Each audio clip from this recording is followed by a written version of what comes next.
Hi, this is Tim of the 1916 Company. Welcome and thanks for logging on. If you love this watch, email us, Team Mosso at the1916company.com for purchase, pricing, and availability questions concerning this watch. Okay, a little bit of potted history. De Bethune was founded in 2002 by Denis Flageolet, watchmaker, and David Zanetta, vintage collector. In 2010, the company launched the DB28, a open dial floating lug watch that won the 2011 GPHG Aiguille d'Or, or Best Picture at the Oscars of Watchmaking. Now, in 2018, the company launched an even more evacuated dial known as the Steel Wheels that opened up the barrel bridge to better show the barrels and skeletonized the barrels themselves to show the mainspring within. In 2020, the Steel Wheels Tourbillon Sapphire was launched, and in 2022, this piece unique came into the world. Based on the Steel Wheels Tourbillon Sapphire, this is the Sapphire Tourbillon Bacchus, a one of one, and I don't need to cover up the serial number because you could guess it. A piece unique made as part of the CS custom program that De Bethune runs for special requests. So whereas the original Steel Wheels Sapphire Tourbillon featured blue sapphire accents, this one is all a lush and lovely red wine inspired burgundy, because Bacchanalia is all about having fun with libations. The watch is basically the size of a standard DB28, so it doesn't really gain in that regard despite the complexity. So it's 43 millimeters in diameter in grade 5 titanium. It's actually pretty reasonable in thickness. It's 11.6 millimeters thick, 26 millimeters is the space between the lugs, and then you have these variable geometry floating lugs, which are ergonomic and patented. At full extension, 55 millimeters. At maximum compression, 51 millimeters across the wrist. Now, one thing I found about grade 5 titanium, first, the basics. Grade 5 titanium, also known as 6-4 titanium, because it's 6% aluminum and 4% vanadium. It's as light as grade 2, and it's hypoallergenic, which not all steels are, but it's also more scratch resistant than conventional watchmaking 316 and 904L steels. So it's got every advantage of titanium and then some.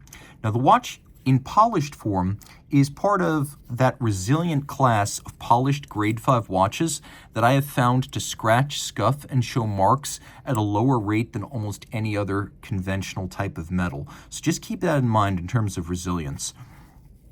The watch is easy to wear. Though it's large, it's light. It's almost entirely sapphire and titanium, so it's a very lightweight watch. Now, my wrist is 16 centimeters in circumference, and on these lugs, De Bethune does have others, but on this particular lug size, I'd say this watch is ideal for a 16 centimeter circumference wrist and larger. So I would wear this perfectly happily. And you can see that the lugs will conform to the size and shape of your wrist. It's pretty slim, so it will fit under a cuff. It's not really a dress watch in the conventional sense, although it will slip underneath a sleeve and show good manners. The strap, as you can see, this is a Jean Rousseau piece. Jean Rousseau makes the OEM straps for Jean, De Bethune, and many others. And so Jean Rousseau of Paris made this for De Bethune. It's calfskin on the bottom. You can see no crimping, no gouging, a brand new strap. It's a textile on the top. There's a leather gusset sewn in to avoid gouging of the perforations, so you've got a nice little bit of longevity engineered in there. You also have a buckle that's also made of grade 5 titanium, and at De Bethune, the lugs typically echo the buckle and vice versa, so they usually have a model-specific buckle on De Bethune watches, which is a little piece of attention to detail other brands would skip.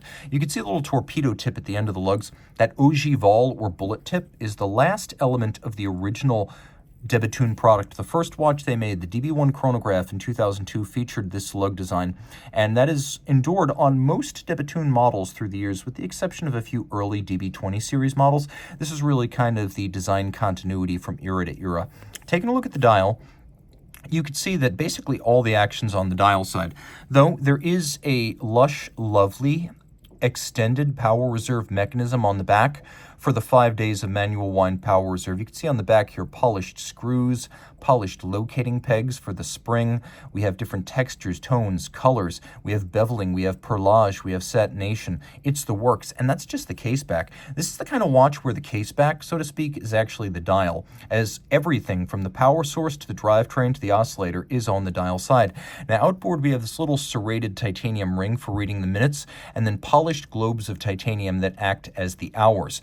The Steel Wheels, of course, is all about having a more open dial, and the Sapphire Tourbillon was all about making it more visible still. So you can see we have a burgundy sapphire insert atop the barrel bridge, and then you can see that the barrels have been skeletonized, but there's a cap of burgundy sapphire on each barrel, though you can see the mainsprings inside. Now, the mainsprings coil towards the center as you wind it, so you know when the mainspring is all the way at the center, it's fully wound. These are self-adjusting barrels, and that's patented, so you can't accidentally overwind this watch.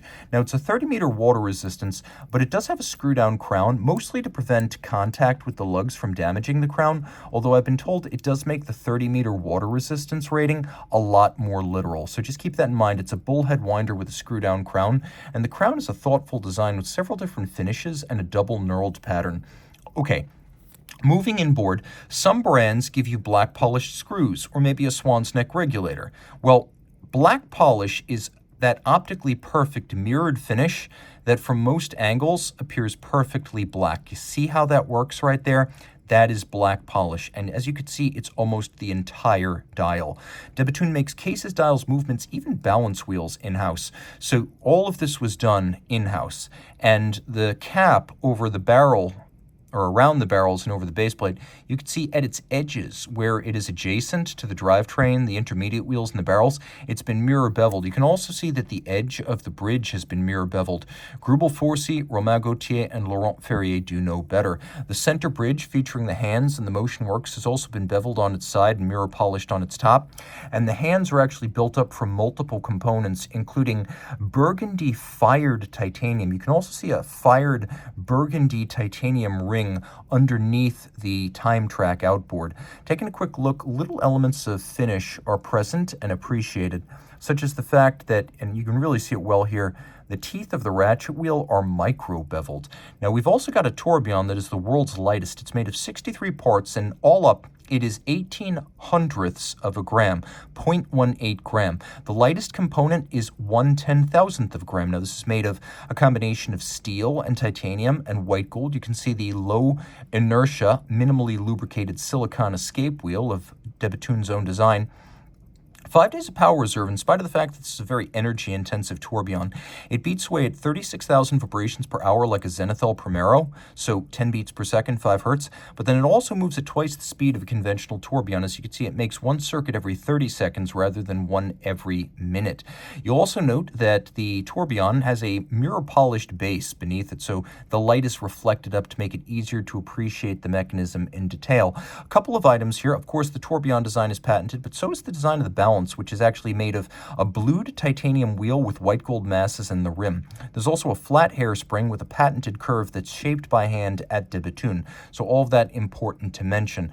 This watch really exhausts superlatives. There's almost too much to talk about. You can see there's a little De Bethune name plaque at the bottom.